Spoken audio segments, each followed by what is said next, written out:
Bonjour à toutes et à tous. Nous avons aujourd'hui le plaisir de vous accueillir dans l'auditorium de GEM pour une conférence qui portera sur les réseaux criminels en Afrique, création et enjeux géopolitiques.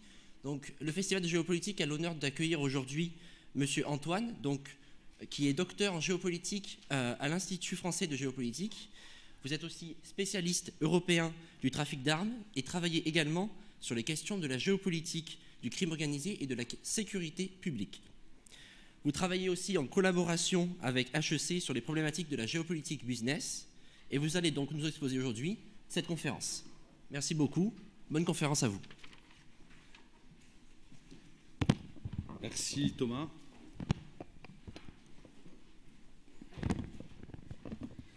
Je vais vous présenter aujourd'hui l'impact direct ou indirect de la géopolitique dans la création, la poursuite et les conséquences de l'existence des réseaux criminels en Afrique.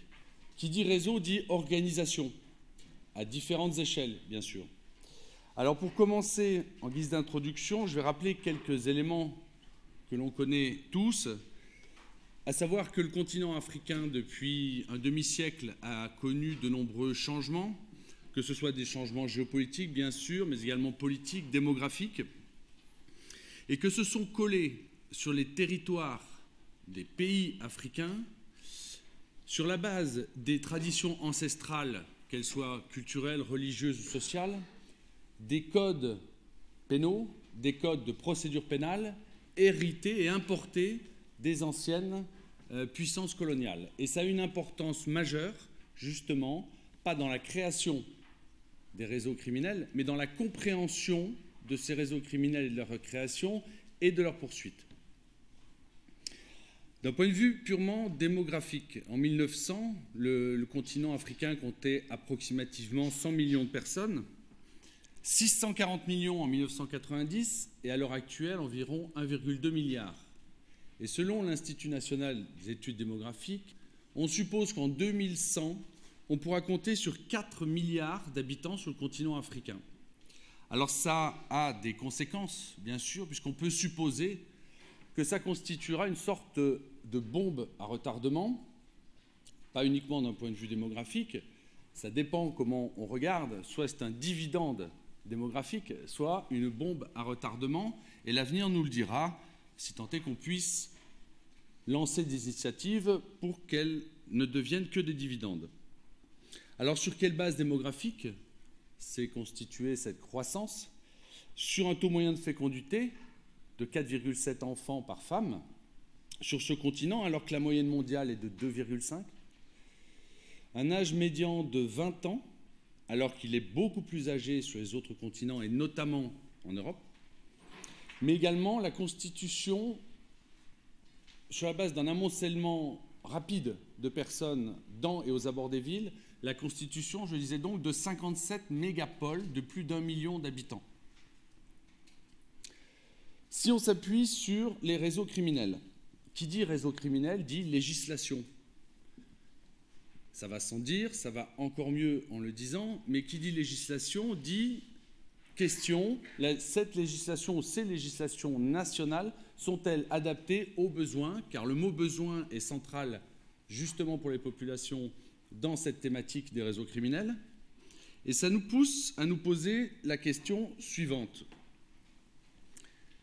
Le paramètre géopolitique, et je rappelle que la géopolitique, comme on l'entend très souvent, c'est l'étude des rivalités, lutte d'influence, rapport de force sur des territoires.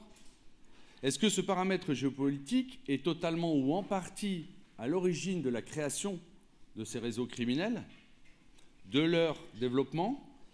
Et dans le cas contraire, est-ce que la géopolitique ne serait qu'un facteur d'accompagnement de la constitution de ce réseau criminel et du problème d'adaptation, en fait, de l'Afrique au nouveau monde tel que nous connaissons? Pour bien comprendre la problématique, la question que je pose est la suivante. Est-ce que l'importation et la mise en place dans les États africains depuis plusieurs années des codes pénaux, des codes de procédure pénale correspondaient et correspondent encore au socle culturel, social et religieux de ce continent? D'un point de vue mondial, qu'on peut adapter à l'Afrique, on trouve un constat permanent que je vous laisse lire. Les réseaux criminels s'appuient toujours, en complément d'une situation de décalage, qu'il soit politique ou géopolitique. Ces réseaux s'appuient toujours sur un besoin réel ou ressenti, par une population, par une personne, par un groupe de personnes, par une ethnie, par un gouvernement, quel qu'il soit. Un réseau criminel se constitue toujours sur un besoin. Alors quels sont ces facteurs, justement, et ces paramètres géopolitiques qui sont à l'origine de ces réseaux criminels en Afrique? Je les compte au nombre de 5. On a tout d'abord les rivalités entre les centres et les périphéries. Alors si on développe un peu ce thème, je vais prendre le cas du Mali. Mali, qui est un pays emblématique à ce titre, puisque géographiquement, on le voit rien qu'en regardant la carte et les frontières, on voit 2 zones. On voit tout d'abord la zone nord-nord-est, qui est beaucoup plus désertique, sud-sud-ouest, qui est beaucoup plus habité, beaucoup plus humide, et le nord, la partie de l'Azawad, principalement peuplée de Touaregs traditionnellement, se sent délaissée, profondément délaissée, et a ressenti la nécessité de s'organiser, parce que les représentations en géopolitique ont une importance telle que des personnes peuvent se sortir de la réalité des événements en se faisant des constructions mentales de manière à s'imaginer des choses qui sont peut-être vraies, partiellement vraies ou totalement fausses. Alors dans le cas du Mali, je ne vais pas dire que c'est vrai ou faux. En revanche, notre devoir est à ce moment-là de constater que ces représentations existent. Et ces représentations leur laissent l'impression qu'ils sont totalement délaissés par Bamako et qu'à un moment donné, s'ils veulent vraiment survivre ou continuer à s'organiser économiquement, ils doivent le faire seuls. Seulement, le Nord Mali, comme la région sahélienne, est très influencé tout de même par le nomadisme dû au territoire désertique, et également à la capacité qu'ont les nomades à faire du commerce. Alors aujourd'hui, on parle de contrebande.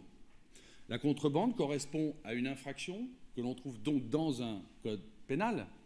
Et ce code pénal dit une contrebande, c'est la vente interdite d'objets qui sortent de la législation nationale. Et les nomades vont dire, mais on le fait depuis 5000 ans, depuis 10 000 ans. C'est du commerce en fait, ce n'est pas de la contrebande.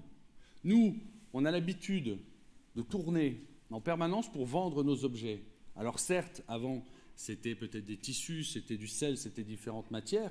Maintenant, ça va être quelque chose de plus grave, des armes, de la drogue ou encore d'autres produits. Mais dans la représentation mentale et dans la représentation collective, ils peuvent avoir l'impression, ils ont souvent l'impression de faire du commerce. Ça, c'est important de le garder en tête. Mais également, dans ces rivalités entre les centres et périphéries, dans le cas du Mali, on trouve des fractures nord-sud. Ces fractures nord-sud qui sont dues, certes, à des découpages historiques des frontières au moment de la période coloniale et par la suite, mais cette fracture nord-sud est de nature à affaiblir la compréhension entre les deux parties, donc à amplifier l'impression de délaissement dans la partie nord du pays. Donc vous voyez, la géopolitique, on le sait tous, mais c'est important de le rappeler, c'est un enchevêtrement permanent de facteurs mouvants qui ont des marqueurs qui reviennent régulièrement, mais c'est un enchevêtrement de facteurs qui doit nous empêcher d'avoir une idée sûre et permanente sur un domaine. Dans le cas des réseaux criminels, il faut toujours le remettre par rapport aux législations. Mais ces législations qui convenaient à un moment donné, conviennent-elles à l'heure actuelle dans un monde totalement mondialisé qui a un impact fort sur les territoires africains et dont les personnes se servent pour faire du commerce et survivre? Le deuxième grand facteur est justement ce besoin d'approvisionnement et de survie, mais dans les grands centres urbains. Je l'ai dit tout à l'heure, 57 mégapoles de plus d'1 million d'habitants. Et probablement, ce n'est qu'un début. Alors, ces centres urbains, on le voit en permanence, sont en pleine croissance exponentielle. Je vais prendre un exemple dans l'est du Tchad, la ville d'Abéché. Pour ceux qui connaissent, cette ville a vécu pendant des millénaires et des siècles la perle du désert, elle était installée non loin de la frontière soudanaise. Et puis, il y a quelques années, un grand nombre de personnes du monde entier dans une mission européenne puis onusienne se sont installées. Alors que, au moment où les non-habitants de la région sont venus dans cette région du Wadaï, il y a eu une sorte d'appel d'air de population, des déplacés, des réfugiés, des gens qui venaient parce qu'ils étaient attirés justement par cette manne financière. Et la ville d'Abéché a commencé à grossir de mois en mois. De 42 000, on est passé à 63 000 en 6 mois, et on approche les 100 000.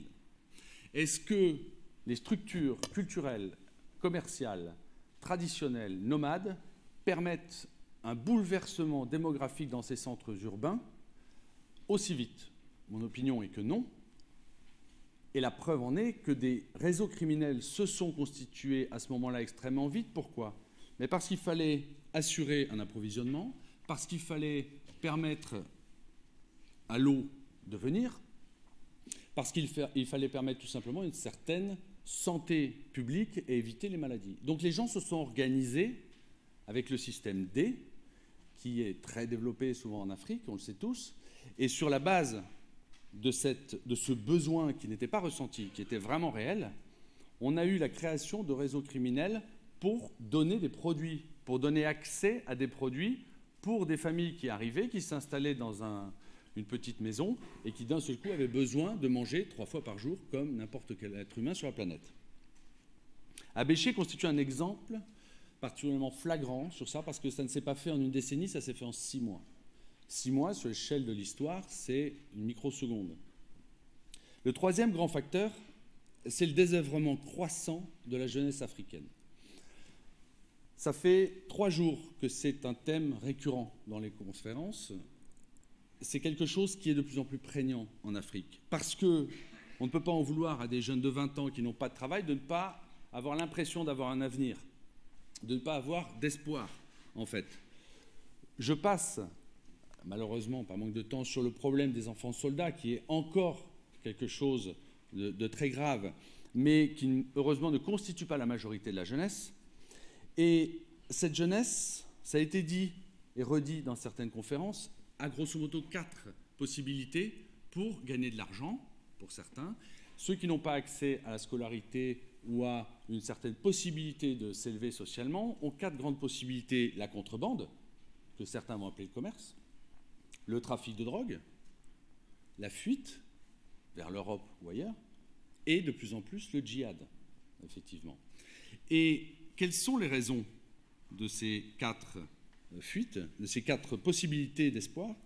La faim, souvent, le besoin de sécurité, le besoin d'argent, le besoin de travail. À chaque fois, on retombe sur le même mot, le besoin.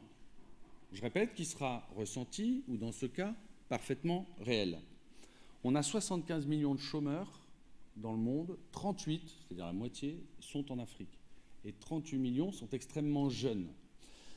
Au-delà de la création des réseaux criminels, on comprend que le facteur géopolitique, qu'il soit interne ou externe, a un impact là directement sur la constitution de s'organiser en dehors des législations, parce que le but c'est quand même de manger 3 fois par jour et de se protéger. Et c'est cette volonté qui amène des jeunes de plus en plus nombreux à rentrer, voire à s'organiser, à créer des réseaux criminels que des bonnes âmes vont toujours comprendre qu'ils auront un intérêt à les développer. Le 4e facteur, c'est l'appât du gain. Ça va sans dire. À tel point qu'au Kenya, en 2010, 37% des habitants de Nairobi avaient été victimes, se disaient victimes, d'actes d'agression pour vol d'argent, braquage. C'est-à-dire plus d'un tiers de la population de la ville. Je reviens sur Abéché, c'est exactement ce qui s'est passé, puisque j'ai le souvenir d'avoir vu, le premier jour où je suis arrivé dans cette région, un petit garçon sur un âne. En soi, ça ne pose pas de problème. Il était quasiment nu, faisait 45 degrés, aucune difficulté. 6 mois après, ce n'était pas le même garçon, mais c'était un autre garçon qui était toujours à moitié nu sur son âne, mais qui avait des oreillettes avec un iPod sur les oreilles. Ça signifie quoi? Ça ne signifie pas qu'il a travaillé à 7 ans, 8 ans pour s'acheter un iPod.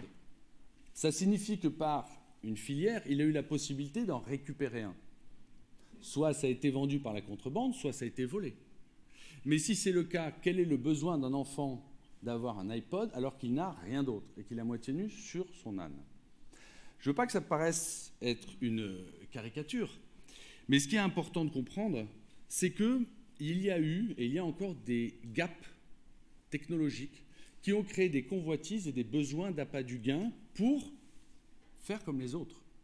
Et cette impression chez des gens de plus en plus jeunes crée la volonté et le besoin de rentrer, de s'organiser criminellement pour justement profiter du gâteau.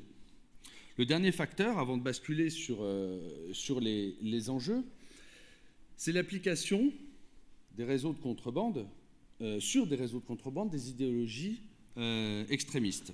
Là, la plupart du temps religieuses. Si on revient sur le taux d'urbanisation par pays, sur les villes de plus de 100 000 habitants, en 1995, je vous laisse regarder la carte, et que l'on regarde le trafic des routes de la drogue à la même époque, et qu'on compare les deux, vous vous rendez compte que dans les centres urbains de plus en plus en croissance, on retrouve exactement l'implantation, à 90%, l'implantation justement de ces réseaux criminels d'approvisionnement en drogue.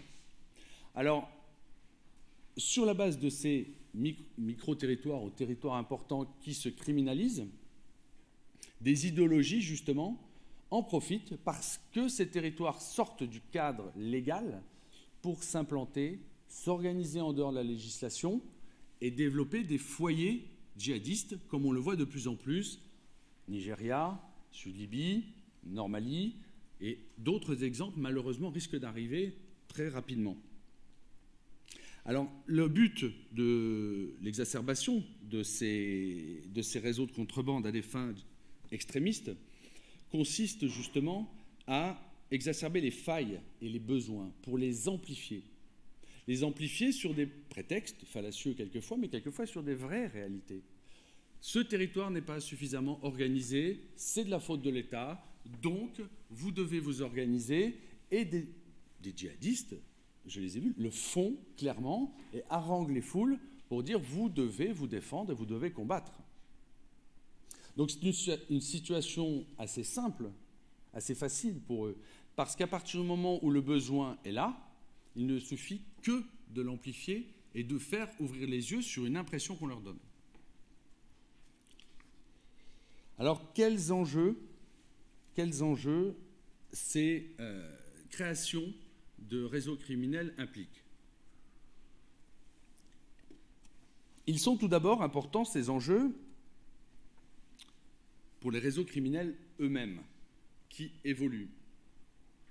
Les tensions, en 2000, sur le continent africain, étaient représentées de cette manière. Vous voyez ?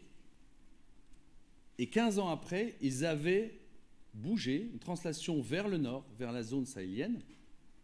Et ces tensions, si on part du principe que c'est le socle, justement, pour amplifier ce besoin réel ou ressenti des gens à s'organiser en dehors des législations, eh bien, montre à quel point le premier enjeu pour les réseaux criminels est la pérennisation de leur activité lucrative. C'est purement de la géopolitique interne, et on le trouve quels que soient les pays dans le monde, bien évidemment, mais aujourd'hui on étudie le continent africain. Cela donne l'organisation de gangs urbains qui ont très peu de difficultés à récupérer des armes, puisque justement la contrebande ou le commerce, comme on veut, c'est la même chose concrètement, va permettre d'en acheter, va permettre d'en faire circuler. Et pour ceux qui ont traversé l'Afrique ou ceux qui habitent, on sait très bien qu'on peut traverser la moitié du continent en 3 jours dans un pick-up en rencontrant très peu de monde si on choisit la bonne piste. Ce qui signifie que l'organisation de ces gangs dans, mais surtout aux abords des centres urbains est d'autant plus facilitée que l'accès aux armes va leur permettre de créer une dissuasion face aux États qui, quelquefois, sont plus affaiblis que d'autres, et donc d'hésiter à s'attaquer à ces gangs.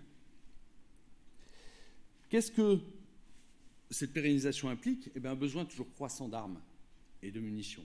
Mais ce besoin croissant va amener également la volonté d'un certain maintien des rivalités entre les membres des gangs et les personnes affiliées, et justement les États et les centres décisionnaires des pays.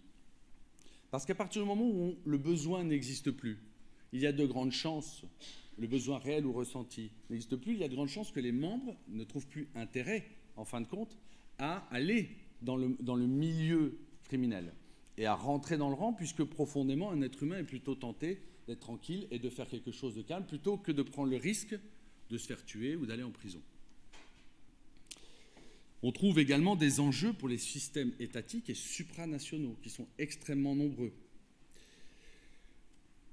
Les premiers enjeux sont justement d'éviter la décrédibilisation de leur système politique. La décrédibilisation du système même de l'État, au sens westphalien, où on l'entend depuis 1648, c'est-à-dire des États-nations. Ça a été rappelé ce matin, enfin tout à l'heure dans une conférence remarquable, où il était dit justement qu'en Europe, les nations avaient engendré les États, et en Afrique, les États veulent créer des nations. C'est un peu schématisé, mais c'est globalement le centre du sujet. Et ces phénomènes de rupture qui peuvent exister entre les centres et les périphéries sont des menaces et de véritables enjeux à prendre en considération pour les centres décisionnaires, parce qu'ils auront besoin de maintenir la structure même étatique et même la crédibilité dans l'État.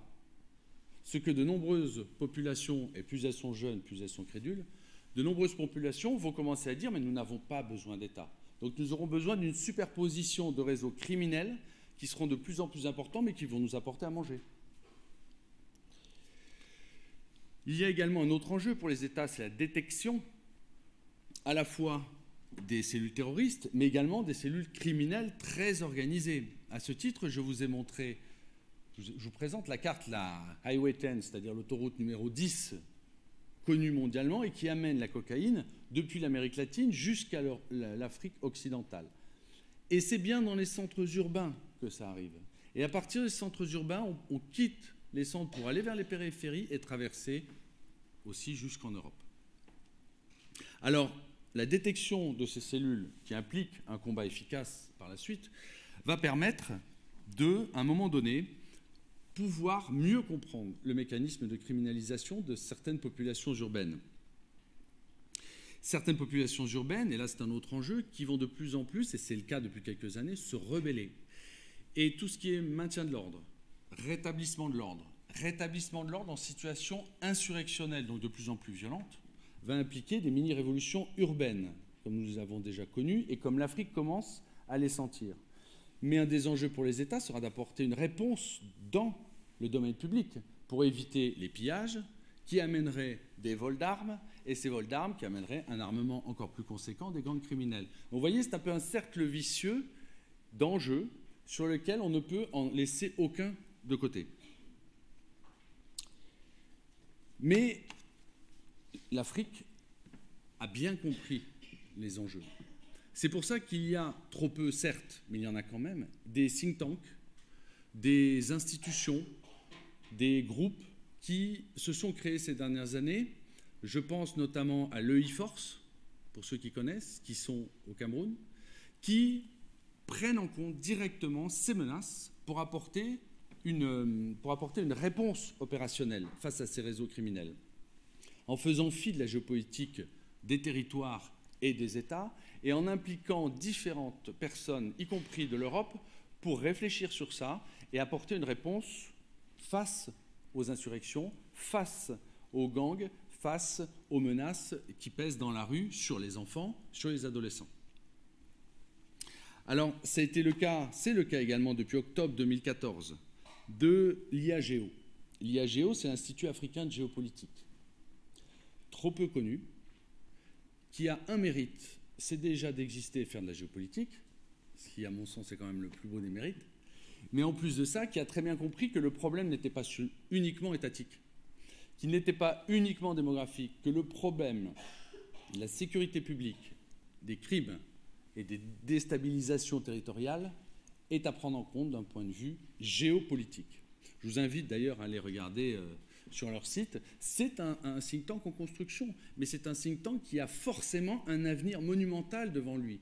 Parce qu'on ne pourra pas comprendre sur un continent les réseaux criminels qui deviendront des foyers djihadistes de plus en plus, sans passer par l'analyse géopolitique. Et puis, pour finir, concernant les enjeux étatiques et supranationaux, il y a un enjeu de taille. C'est maintenir une cohésion nationale, du moins essayer, dans des États pour faire comprendre que les périphéries ne sont pas à la botte des centres décisionnaires et qu'effectivement, il y a des systèmes de décentralisation possibles avec des phénomènes de pacte de confiance entre les différentes populations multiconfessionnelles et que c'est cette cohésion qui va être, sans tomber dans le nationalisme exacerbé, cette cohésion qui va être à la base même d'un certain retour de la confiance chez la jeunesse, dans la jeunesse, pardon, un certain retour de la confiance envers les instances gouvernementales, envers les forces de l'ordre, envers l'économie, et que ça ouvrira des possibilités énormes pour éviter que la plupart de la jeunesse se dise « mais mon avenir est là ». Et quand il est là, en Afrique, il se développe après partout. Mais des acteurs l'ont compris. Ce sont justement les les gangs terroristes, comme on dit dans la zone sahélienne, et qui, eux, se sont positionnés. Ils font de la géopolitique, eux. Ils analysent très vite, ils sont sur un territoire, ils le connaissent par cœur, et à un moment donné, ils se disent, mais on est au centre. Si on est au centre, on va pouvoir dispatcher, faire du commerce, faire de la contrebande, et on sera incontournable. À l'heure actuelle, pour le gangsterisme, ils le sont. Réussir la lutte contre ces réseaux criminels passe enfin pour les États par du capacity building. Il n'est pas possible, d'un point de vue étatique, mais également d'un point de vue continental, de lutter efficacement sans mise en place de structures nationales contre ces réseaux criminels, contre le trafic d'armes, contre le trafic de drogue, mais c'est une première étape. Le véritable enjeu, c'est de le faire au niveau du continent, de l'Union africaine. Et cette Union africaine qui peut être amenée à un moment donné de créer, comme aux États-Unis, l'ATF, parce qu'un gang criminel, s'il n'a pas d'armes, ou beaucoup moins d'armes, ce sera beaucoup plus difficile de s'attaquer aux forces de l'ordre avec des plumes. Vous voyez ? Je le dis sur le ton de la plaisanterie, mais si on appuie l'analyse sur la capacité dissuasive à s'armer, à un moment donné, il y aura une baisse. Peut-être que l'escroquerie sera plus financière, mais l'escroquerie financière provoque nettement moins de morts. Donc ce capacity building, qu'il soit pour des structures contre le trafic de cocaïne, contre le terrorisme, contre le trafic d'armes et de munitions, contre différents types de réseaux criminalisés, s'il se fait au niveau du continent entier, il va prendre en compte les enjeux et les paramètres géopolitiques justement sur l'ensemble du continent. Parce que imaginez qu'un problème s'arrête à la frontière d'un État qui quelquefois est un oued qui bouge selon la saison des pluies chaque année, c'est assez contradictoire avec la volonté de s'attaquer à des réseaux criminels qui, eux, passent de l'un à l'autre sans difficulté. Je termine les enjeux pour la population, puisque c'est quand même le plus important. C'est tout d'abord la gestion de leur potentiel déplacement. Leur déplacement qui, sur le continent africain, peut donner l'impression d'un néo-nomadisme, pas d'un point de vue des caravanes comme on le voit dans le Sahel encore, mais un néo-nomadisme, c'est-à-dire aller vivre à Nairobi, puis se déplacer pour aller vivre en RDC, puis partir plus au nord, plus au sud, exactement comme on le fait en Europe. On va dire des migrants, ça peut être des expatriés, en fin de compte. Si on enlève le cadre légal, c'est grosso modo la même chose en termes de déplacement. Et la gestion de ces potentielles migrations va, s'il est pris en compte, permettre d'éviter que de nouveau ces groupes évolutifs s'organisent ou soient pris en compte par des systèmes criminalisés qui verront l'appât du gain et le gâteau juteux que cela provoque. Et si on part du principe que ces populations nomades, volontairement ou involontairement sur l'ensemble du continent, puissent évoluer, ça permettra d'éviter que des armées autour ou des milices autour se mettent en place. Le deuxième enjeu pour les populations, c'est de prendre en compte en aménagement du territoire l'urbanisation effrénée pour profiter d'emplois supposés. C'est-à-dire que dans le terme de représentation, les populations se disent « je vais bouger vers tel endroit parce que je vais trouver du travail ». Mais à force d'imaginer ça, on arrive à des situations de 57 mégapoles, et sur les 57 mégapoles de plus d'1 million d'habitants, pas une seule n'est pas touchée par le crime organisé. Le crime organisé, j'entends par là des activités en dehors des cadres légaux et qui s'organisent soit de l'intérieur, soit parce qu'elles sont organisées depuis l'extérieur. Et là, prendre en compte l'aménagement pour éviter que des besoins se mettent en place en termes de santé publique, en termes de voirie, en termes d'adduction d'eau, en termes d'hôpitaux, d'écoles, ça donne des réponses directement à la population qui n'aura pas besoin de ressentir ou d'avoir un réel besoin de se tourner vers des acteurs criminels ou qui se criminaliseront et à ce moment-là resteront bien plus dans les cadres légaux. Je vais terminer en posant 2 questions et je vais bien me garder d'apporter 2 réponses. La première question, est-ce que les cadres légaux, code pénal, code de procédure pénale, importés depuis plusieurs décennies et qui sont encore en vigueur dans l'ensemble des pays africains, ces cadres légaux conviennent-ils à l'heure actuelle? Je ne dis pas par là il faut les changer de telle manière à ce que les activités qui sont criminelles d'un seul coup ne le deviennent plus parce que les activités sont autorisées dans la loi. Ce n'est pas ce que je dis. En revanche, est-ce que le gap entre les traditions culturelles, sociales, religieuses de ce continent, sur lequel nous, Européens, nous avons proposé, pour choisir un mot entre guillemets, des législations qui correspondent à nos traditions, eh bien, est-ce que ces cadres légaux correspondent parfaitement à ce que les Africains ont besoin? Est-ce que c'est réellement ce qu'ils veulent? Est-ce qu'il n'y a pas un travail justement à faire sur une adaptation des cadres légaux sur leur territoire par rapport à leur culture, par rapport à leurs besoins? Première question. Et la deuxième question est la suivante. Est-ce que le traité de Westphalie de 1648, sur lequel on revient depuis 25 ans tout le temps, est-ce que ce système d'État-nation, est-ce que cette organisation comme on l'a connue en Europe depuis 4 siècles bientôt, est-ce qu'il convient en Afrique? Est-ce que le territoire convient en Afrique? Est-ce que le territoire peut accepter encore de nos jours ce système westphalien?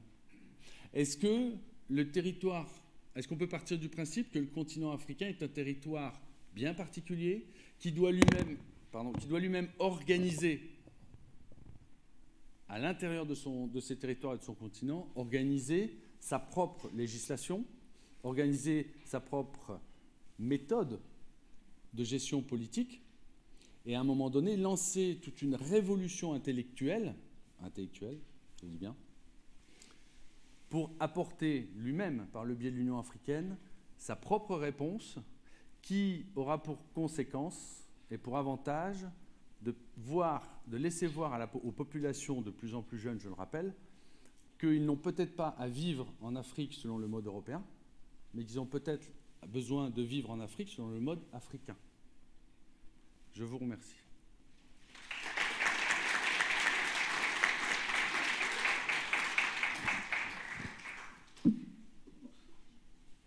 Merci beaucoup.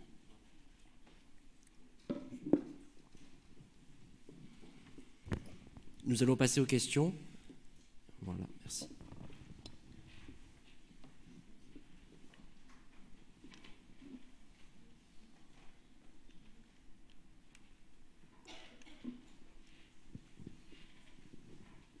Oui, je voulais vous poser, parce que vous avez beaucoup insisté sur le mot « besoin », mais pour sortir un tout petit peu du cadre africain, mais le relier, est-ce que ce n'est pas aussi que les pays d'Europe, la Chine, les États-Unis ont besoin d'acheter de la drogue en Afrique, ont besoin de leur vendre des armes, ont besoin d'aller piller, comme Total au Gabon, on dit que Gabon c'est le pays de Total, Elfina.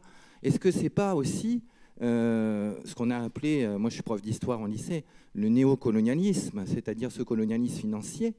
Est-ce que ce n'est pas ces besoins-là qui provoque, peut-être pas le djihadisme, mais la montée du trafic de drogue, du trafic d'armes, et la déstabilisation qui arrange certains des pays que vous avez dit, mais pas du Gabon, par exemple. Parce que le Gabon n'est pas le pays le moins sécurisé de l'Afrique. Et donc, ce qui me gêne un petit peu dans la conférence, c'est qu'on a eu l'impression que c'était un peu l'unique responsabilité des adolescents et de la jeunesse africaine, et que les réponses se limitent à l'Afrique. Est-ce que les flux que vous avez montrés, toutes les cartes, sont des flux qui vont vers quelque part et qui a des intérêts? Et que le djihadisme, par exemple, il n'y a pas que l'Europe. S'il n'y avait pas l'argent, je m'arrêterai là, de l'Arabie Saoudite, du Qatar et des Émirats Arabes Unis, peut-être qu'il y aurait aujourd'hui moins de djihadisme en Syrie, en Irak et dans le Sahel. C'est-à-dire que, en réflexion géopolitique, l'Afrique n'est pas isolée et il y a des acteurs. Oui, c'est le propre de la géopolitique. Il y a deux manières de voir. Alors, est-ce que l'Europe, la Chine achètent de la drogue? Non, ce ne sont pas les États qui achètent. Donc déjà, ce sont des populations. Ça, c'est important de le souligner. Les États ne sont pas en compte. Dire que des États extérieurs ont une implication sur des territoires et sur le continent africain, c'est la première des évidences, c'est le propre même de l'enchevêtrement des facteurs. Ça, c'est certain. Pour autant, on peut le voir de deux manières. Alors, effectivement, ce n'est pas la faute du jeune Africain de 13 ans s'il y a des réseaux criminels. Lui, il en est victime. Ça, une fois de plus, c'est une évidence. Ce qui est important de comprendre, c'est pourquoi lui, il a intérêt, à un moment donné, d'aller dans ce réseau criminel pour manger, pour parler clairement, pour se sentir en sécurité, pour avoir une illusion d'espoir, mais qui pour lui est un espoir. Et là, oui, de plus en plus de jeunes en Afrique le vivent, malheureusement. Ce n'est pas, à mon sens, l'implication des acteurs étatiques étrangers qui crée ça. Qu'il y ait un affaiblissement des États, des structures politiques, que les phases d'indépendance soient à l'origine de découpage de frontières, parfois sans grande cohérence, oui. Mais les États, à l'heure actuelle, en dehors du continent africain, ont une responsabilité dans la géopolitique globale de la gestion des énergies, de la gestion, effectivement, de certaines guerres, oui. Mais est-ce que, vous prenez le cas de l'Arabie Saoudite, est-ce que l'Arabie Saoudite crée de toutes pièces un mouvement djihadiste, le finance et ça crée le foyer? Non, pour moi, c'est l'inverse. Pour bien connaître cette problématique sur le continent africain, il y a un foyer. Et là, que des États, à un moment donné, trouvent l'avantage de le prendre comme levier d'influence par rapport à d'autres, là, une fois de plus, ça s'appelle la géopolitique. Oui. Maintenant, l'important, ce n'est pas de voir, dans un premier temps, ce n'est pas de voir quels sont les acteurs extérieurs. Dans un premier temps, ce qui est crucial pour moi, c'est de voir pourquoi le foyer se crée, pourquoi le foyer existe. Et c'est en ça que le mélange des facteurs géopolitiques permet de comprendre la création de ce foyer, qui sont hérités de l'histoire, qui sont hérités quelquefois d'un manque de cohérence géographique, c'est certain, qui sont hérités souvent d'une incompréhension entre les besoins d'une population qui a des représentations millénaires issues de traditions et à qui on a dit « non, la législation te l'interdit ». Oui, mais je vis comme ça depuis 5000 ans. Oui, mais c'est interdit. Ben, je fais quand même. Mais cette problématique, on le retrouve sur d'autres continents aussi. Hein. Aujourd'hui, on parle de l'Afrique. Mais remettre la responsabilité sur des États extérieurs pour la criminalisation des régions en Afrique, non, pas du tout. Pour moi, pas du tout. Qu'il y ait un impact à définir, oui, dans son évolution. Mais la création vient vraiment du besoin, ce besoin est le fruit, malheureusement, de dysfonctionnement, de décalage à l'intérieur des États. Et sur des populations qui ont l'habitude de traverser des frontières ou de faire sans, tout simplement depuis des millénaires, leur dire maintenant vous n'allez pas passer par cette frontière, bien sûr que si, je vais passer par cette frontière. Et puis en passant de nuit sur cette piste, s'il n'y a personne pour m'en empêcher, de toute façon j'irai. Et puis au pire, je contournerai cette piste au passage de frontière. Donc, on ne peut pas aller contre le besoin. En revanche, on peut essayer de le comprendre, à mon avis, pour soit le réduire, soit le faire évoluer et faire en sorte que des réponses continentales soient apportées, effectivement. Moi, j'avais voulu m'appesantir un peu sur votre aspect introductif, là, quand vous avez parlé le cas du Mali, pour expliquer un peu le réseau criminel. Je rejoins un peu, est-ce que c'est à dire aussi qu'il y a des aspects, des facteurs exogènes? Parce que si je prends ce cas Mali un peu pour comprendre, je suis un peu resté à mes fins par rapport à cette notion de besoin et des ressentis. Est-ce que les besoins et puis le décalage politique sont des facteurs explicatifs de la situation malienne uniquement? Parce que, à mon sens, si on prend le cas de certaines régions du Mali qui ont du mal même à faire 30 km pour rejoindre un centre de santé ou avoir de l'eau potable dans leur village, bon, je vois que j'ai vécu certains cas où ces gens n'ont pas pris d'armes contre l'État-nation. Et puis, en plus de ça aussi, j'ai remarqué que cette partie malienne qui a été citée un peu dans l'exposé, il y avait des représentants politiques au niveau de l'institution, il y avait des gens qui étaient ministres, et même au niveau du Haut Conseil des collectivités territoriales du Mali, il y avait des représentants qui étaient. Est-ce que le décalage politique seul justifie, comment dirais-je, la présence de ces réseaux criminels? Là, ça tombe toujours. Le thème, ce sont les réseaux criminels en Afrique. Ça veut dire qu'il y a forcément une part de généralisation dans la conférence qui dure qu'une heure, même pas. Le cas du Mali, il y a effectivement des décalages politiques, il y a effectivement des décalages culturels. Quand je dis qu'il y a une impression de délaissement, c'est pas pour autant que tout le monde va prendre des armes, c'est pas ça. Mais tout le monde peut à un moment donné sentir un besoin qui peut être de la récupération, qui peut être du vol, et tous ne vont pas le faire. Mais pour survivre en Afrique, certains le font, mais sans prendre d'armes. Heureusement, sinon ce serait des tueries incessantes. Pour autant, en géopolitique, on sait que c'est un enchevêtrement de multiples facteurs en permanence, sur des situations complexes et qui sont uniques. Le décalage politique, les failles politiques, quelquefois, entrent en ligne de compte, c'est certain, au Mali comme ailleurs. Peut-être plus au Mali, puisqu'il y a aussi l'arrivée de certains Touaregs qui avaient récupéré des armes en Libye et qui ont fait des convois par dizaines de pick-up depuis fin 2011 pour aller s'armer dans l'Azawad. Mais s'il n'y avait pas eu ce besoin justement de reconnaissance, ce besoin de s'organiser dans l'Azawad, ce besoin de dire à Bamako, on est là et on veut être plus considéré, il n'y aurait pas eu besoin d'aller chercher ces armes, ou du moins pour les Touaregs qui étaient en Libye, de revenir avec les armes. Après, il y a aussi la volonté politique d'un homme, par exemple, ou d'un groupe d'hommes qui, eux, se disent « je vais utiliser ce besoin pour des volontés de puissance personnelle ». Ça, c'est souvent le cas.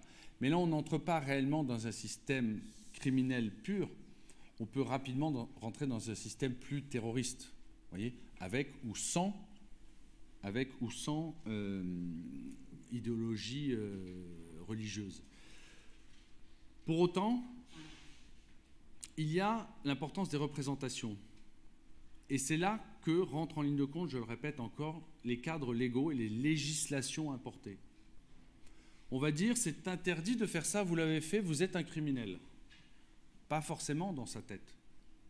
Que ce soit un enfant, un adolescent, un adulte, un homme, une femme, ce qu'on veut, s'il le fait, si elle le fait, c'est qu'elle en a besoin à un moment donné ou qu'elle en ressent le besoin, mais on lui dit c'est interdit, c'est une infraction. Si plusieurs le font, ça devient de multiples infractions de la polycriminalité et ensuite ça s'organise. Mais si on comprend que c'est de ce besoin naturel, les besoins naturels de sécurité, tout ce qu'on veut, que naissent les foyers criminels, à ce moment-là, on peut les étudier. Et oui, le décalage politique, les failles politiques sont extrêmement prégnantes dans le cas du Mali. Mais en termes de généralisation sur le continent africain, ça dépend vraiment des pays et chaque situation est particulière.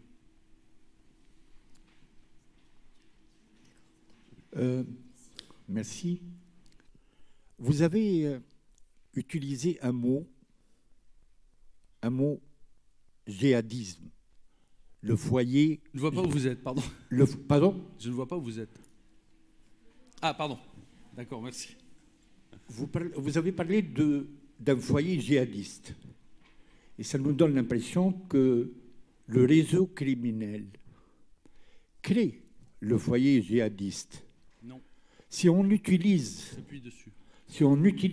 un vocabulaire religieux pour le réseau criminel, je me pose la question. Le réseau criminel est-il composé de combattants religieux? Là, c'est une question générale. Or, comme je l'ai dit, chaque situation doit être regardée avec ses propres facteurs. Il peut arriver que oui, mais il peut arriver que non. Ça signifie que d'un point de vue géopolitique, il faut regarder chaque foyer. D'où l'importance des think tanks, centres de recherche, des groupes comme le e-Force qui s'intéressent à ça, qui ont compris qu'il ne fallait pas généraliser, mais qu'il fallait, quand on avait compris les enjeux globaux, aller regarder les situations dans leur unicité. Il peut y avoir, effectivement, il y en a, mais la plupart du temps, les foyers criminels servent de base, de fondement, qui sont utilisés effectivement parce que quand il y a foyer criminel, il y a contestation, et la contestation est quand même à la base, souvent, du foyer djihadiste en Afrique. La contestation face au centre, la contestation face à un groupe, mais il y a toujours un désir et un besoin de contestation. Et effectivement, la contestation reste le socle, et restera très probablement longtemps, le socle des foyers criminels.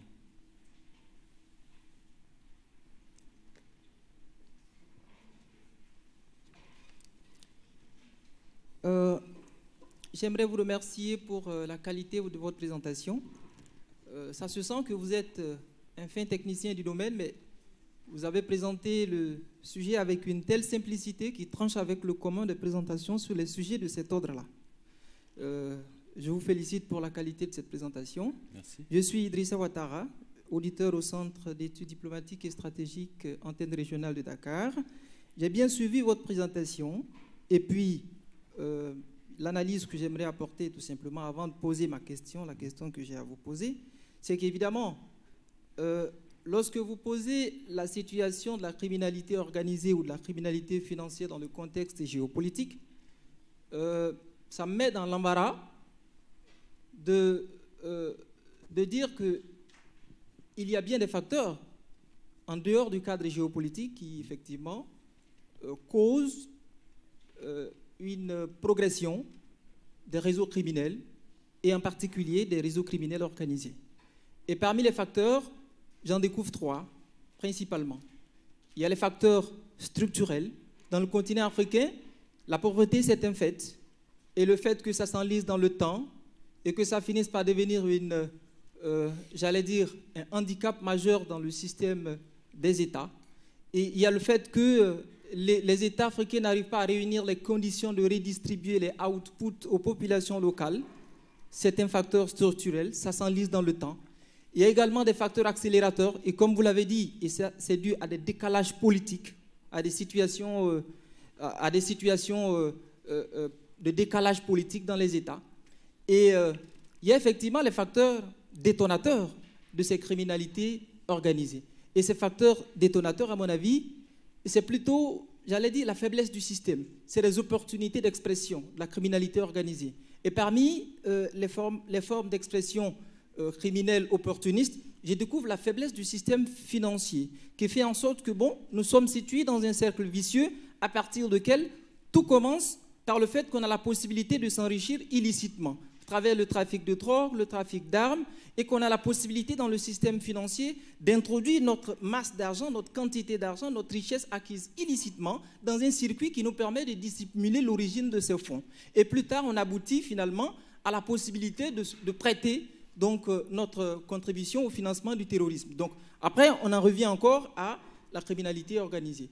Et la question que je vous pose maintenant, c'est est-ce que vous ne pensez pas que la criminalité aujourd'hui n'est pas seulement le fait du continent africain?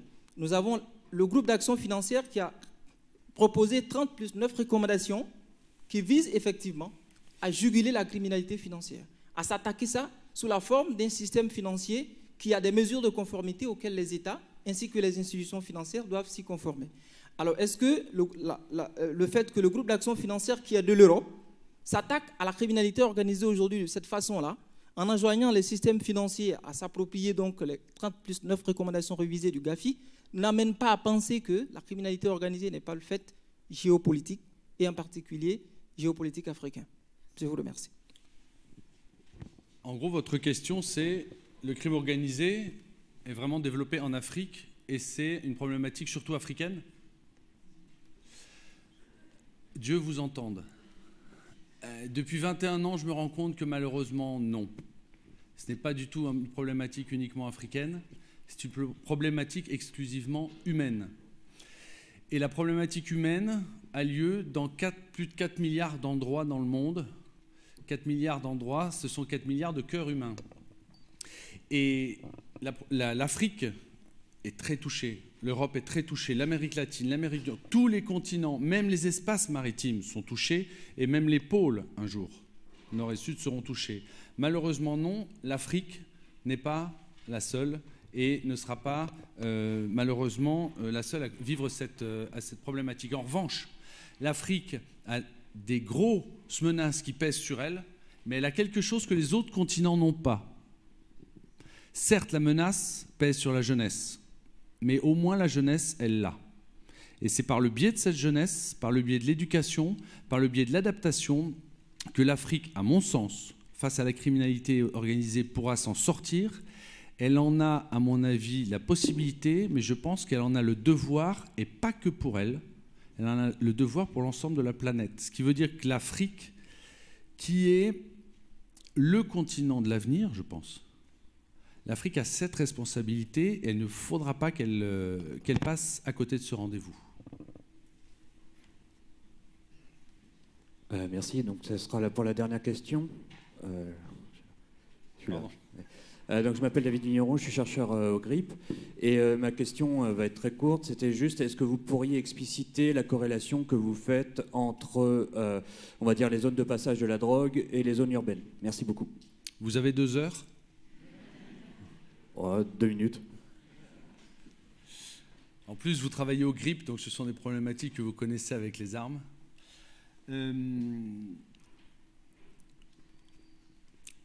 Pour la drogue, il faut des consommateurs.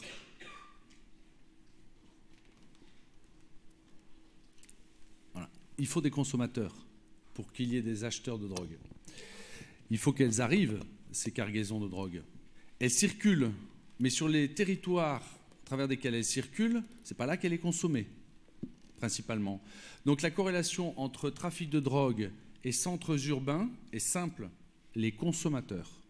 Parce que, contrairement à une arme, et je vais m'arrêter là parce que sinon on en a pour des jours, ça fait des années que je travaille dessus et je pourrais en parler toute la nuit. Mais une arme, elle passe dans un réseau de contrebande, dans une filière, elle va être achetée, revendue, utilisée, achetée, revendue, utilisée pendant des décennies. La dose de drogue, elle est produite, elle est achetée, elle est consommée, elle n'existe plus. Ce qui veut dire qu'il faut en permanence renouveler pour ces consommateurs. On n'est pas addict du tir à l'arme à feu. Pas tous les jours, pas 15 fois par jour. On est addict de cocaïne, on est addict d'héroïne, on est addict de toutes les drogues dures et douces. Ce qui signifie que pour que les routes de la drogue puissent se pérenniser, et se pérenniser, ça veut dire s'amplifier, il faut des consommateurs. Les consommateurs, ce sont justement ces centres urbains en pleine augmentation, et ce sont rarement des personnes de 70 ans qui se droguent, ce sont souvent plutôt des membres de la jeunesse. Donc c'est là la corrélation pour moi. Merci. Merci beaucoup à tous d'être venus. Monsieur Antoine dédicacera ses ouvrages à l'espace librairie, donc au rez-de-chaussée de GEM. Et bonne fin de festival à tous.